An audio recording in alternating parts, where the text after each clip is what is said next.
Hey, what's going on, you guys? This is Madam, and I'm coming back to you once again. This time it's from Baltimore, and it's about the case of Adnan Syed. Uh, he may be entitled to millions from the state. A man who spent decades in Maryland prison warned it could never be enough. Uh, the article is by Lora, and we're going to get into this. It says, with the murder charges against him dropped, Adnan Syed may pursue a declaration of innocence that carries a potential $2.2 million payout from the state of Maryland. 3 weeks after a Baltimore judge overturned Syed's conviction in the 1999 killing of former high school girlfriend Hae Min Lee, Baltimore State's Attorney Marilyn Mosby suddenly announced on October 11th that her office had dropped all charges because of newly tested DNA evidence. Mosby said the next step for Syed attorneys to seek to have his innocence certified by an administrative law judge. If that's approved, he would be eligible for significant financial, educational, and health care benefits and compensation for being incarcerated for 23 years. Syed, age 41, has always maintained his innocence as attempts to appeal his 2000 murder conviction failed.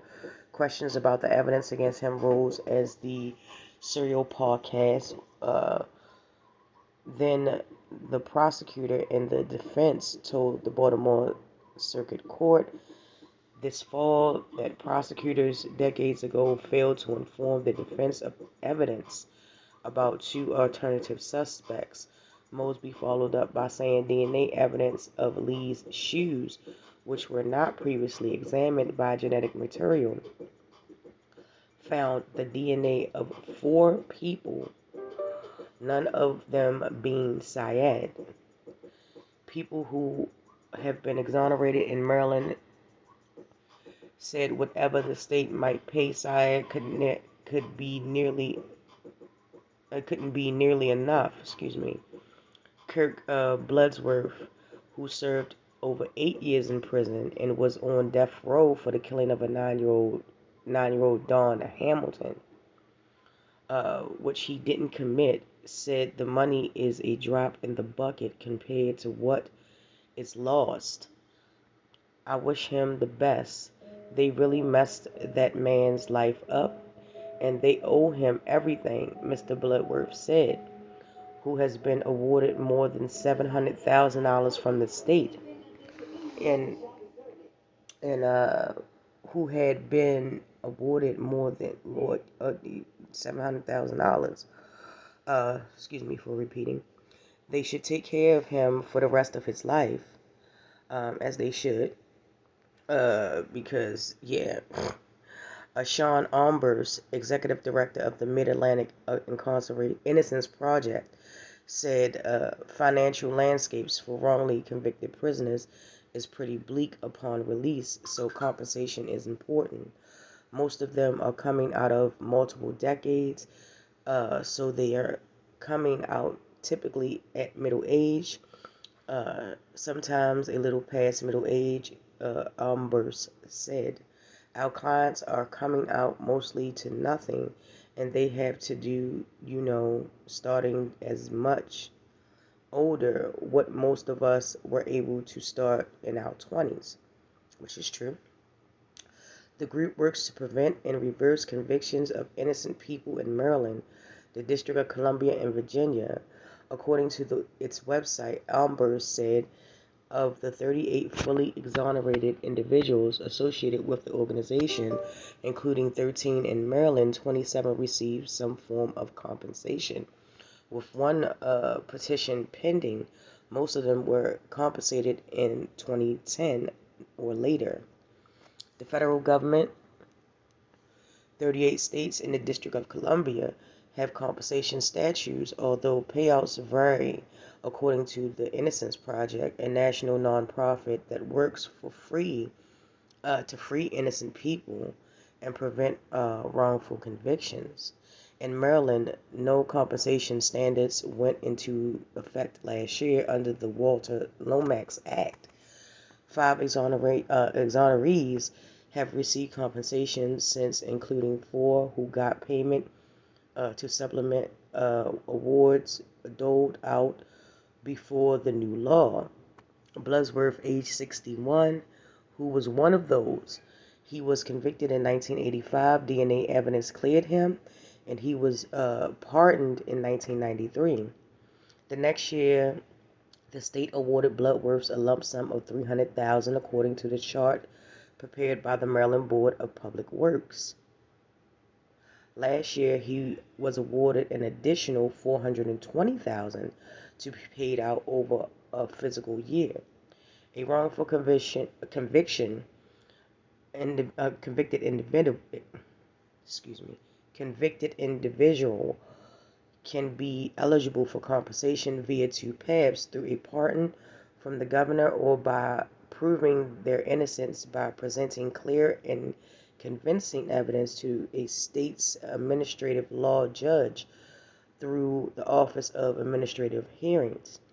In the latter process, a former defendant must show that they were convicted and imprisoned for a felony, the conviction was reversed or vindicated, and the charges were dismissed, excuse me, or they were acquitted in a retrial, and they didn't commit the crime, said Emily Witty, a spokesperson for Mosby's office. If the administrative law judge finds an individual to be innocent and entitled to compensation, the Board of Public Works must approve a payment plan. The person is entitled to an initial payment equal to the state's annual median household income, currently at $94,384, which the state must pay within 60 days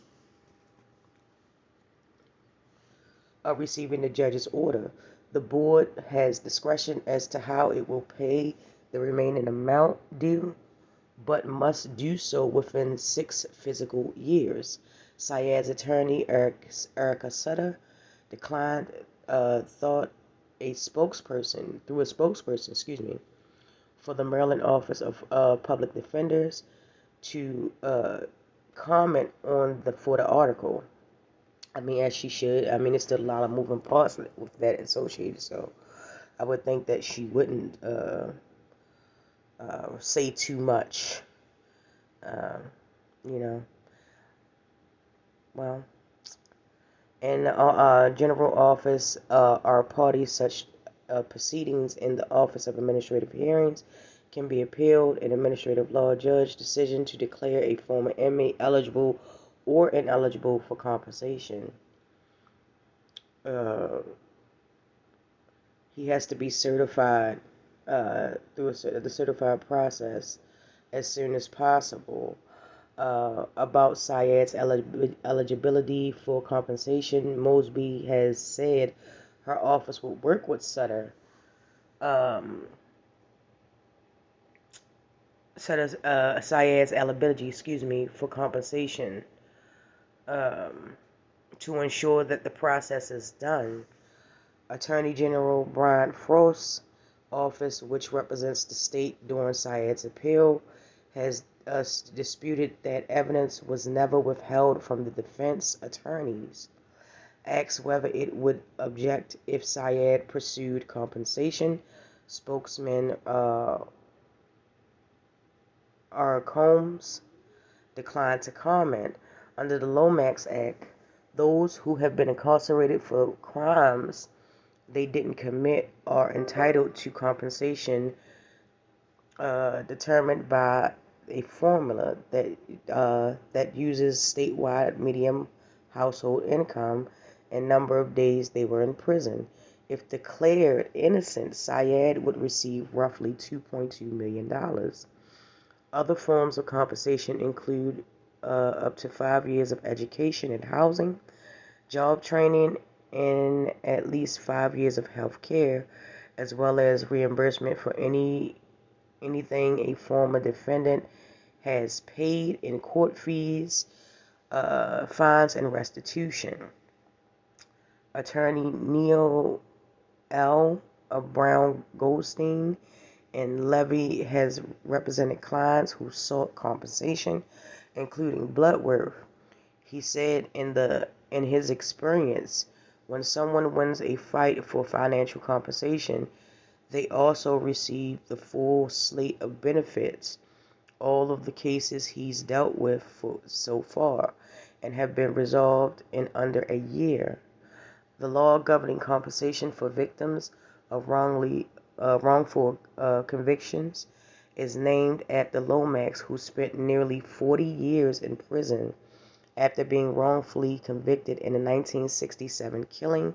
Lomax, age 73, was released from prison in 2006 and exonerated in 2014. In 2019, he was awarded $3 million. It remains the largest such payout by the state according to the charts compiled by the Board of Public Works. Before the Lomax Act, any payments were at the discretion of the three-member Public Works Board, which consists of the governor, state controller, and the treasurer. It was extremely arduous, to say the least, Lomax said. It took me 8 years to really clear my name and then 5 more years just to be compensated for it.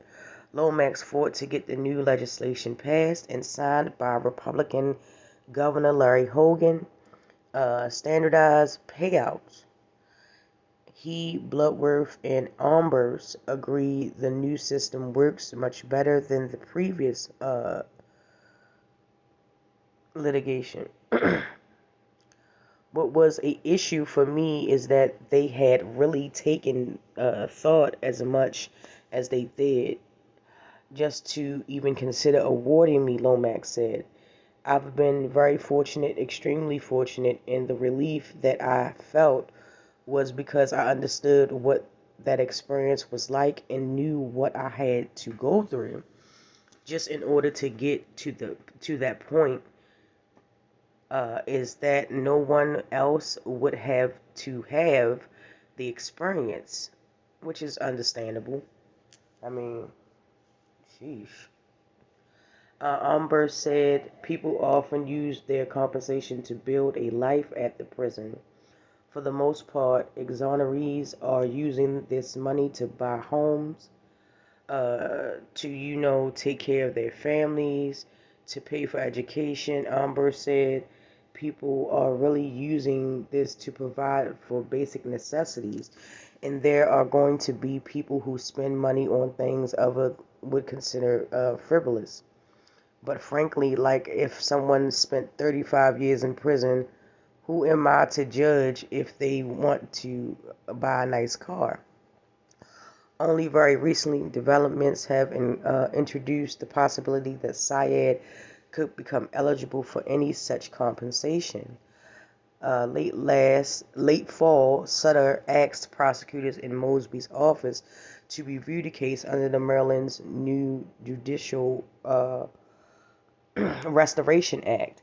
It allows people accused of crimes as children and teens to appeal their sentence after serving 20 years because research now shows human brains are developing during the teenage years. Syed was 17 when he was arrested. Syed seemed like a candidate for release under the law, but had been freed that way. He would still have had the conviction on his record, meaning he wouldn't be eligible for exoneration or compensation. However, members of a sentencing review unit in the prosecutor's office said they made several discoveries, including the alternative suspects disclosed issues and unreliable evidence that raised questions about Syed's guilt. Further review led to a joint motion by prosecutors and the defendants to vindicate his conviction. Mosby office later officially dropped the charges. Attorney Steve Kelly, who represents Lee's mother and brother, said they're in shock about the recent developments, which unfolded rapidly despite their efforts to intervene. They applaud the decision to overturn Syed's conviction, arguing that they did not get, they're appalled, they're appalled by the decision to overturn Syed's conviction, arguing they did not get proper notice about a hearing and couldn't testify in person. A judge ruled October 12th that Lee's family had 15 days to explain its appeal should continue. As for the possibility that Syed could receive compensation, Kelly says Lee's family hasn't ever had time to process the circumstances of his release. It hasn't come up. It's never ever on their radar at this point, Kelly said. Bloodworth and Lomax said no amount of money could soothe the pain of spending years behind bars for crimes they didn't commit. They should give him every dime they can and help him throughout his life and beg for his forgiveness for what they've done to him, Bloodworth said. He got to pull it all together and try to somehow pull 23 years of his soul and get on with his life. And let me tell you, that's no easy task. And that is the end of the article right there. It's a lot of moving parts. It's a lot of accusations. The family claims allegedly that they didn't have proper notice. Mosby's has came out with a statement. Well, they have came out with a statement basically saying that they did notify them, but they did not hear back from them. Allegedly, that's what was reported on the news, Channel 13 News, I believe. It's other moving parts as far as Marilyn Mosby is dealing with some issues of her own. She's currently going through litigation of her own, and some people are saying that basically she did this just to save face, which she has been voted out of office. Come the next term, she will no longer be the special prosecutor. It will be someone else. My thoughts and opinions on that is, regardless if she did it to save face, and I'm not sure, so I'm not going to speculate, or if she did it because it was the right thing. At the end of the day, I do believe that Adnan Syed, he was always innocent. They did not do their job. The police did not do their job. The defense didn't, I mean, not the defense, the prosecution did not do their job in terms of looking up leads. It becomes a question if they presented this evidence that they said that was always there to the defense at the time, which they didn't. Like I said, he was arrested and convicted pretty quickly within a span of like almost a year or half a year. He was convicted and thrown in jail, and nobody ever tried to help this boy because he was 17 at the time. And he's now a man. Nobody ever tried to help him. Nobody ever really looked in his case. They just sat there and just let him rot in jail. Like literally let this man rot in jail. And I never felt that he was the one that did it. I didn't. I just never did.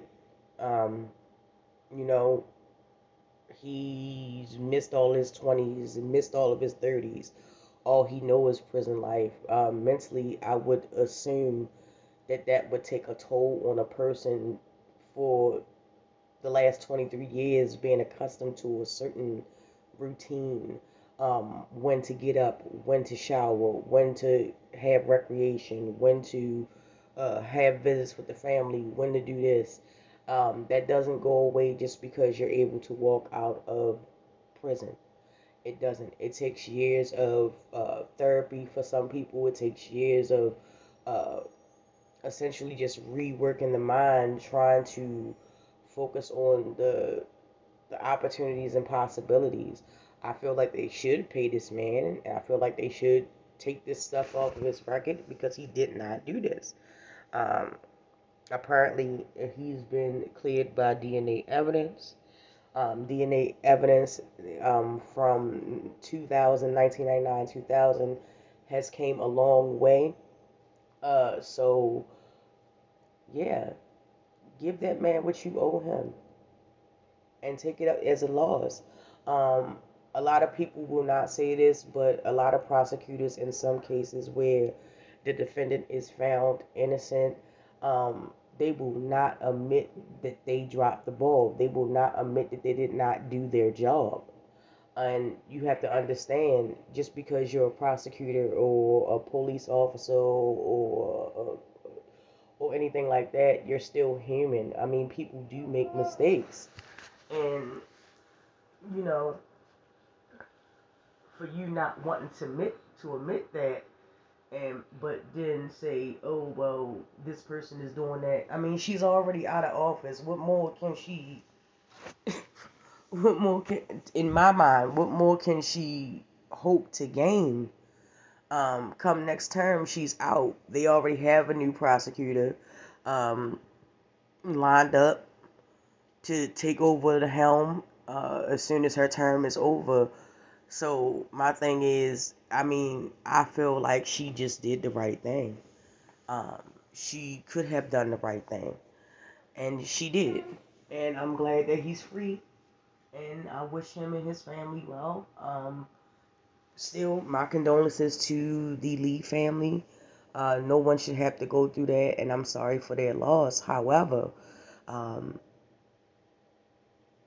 they should be more mad at the prosecution in the state of Maryland than they should of them trying to free that man because he did not kill their family member.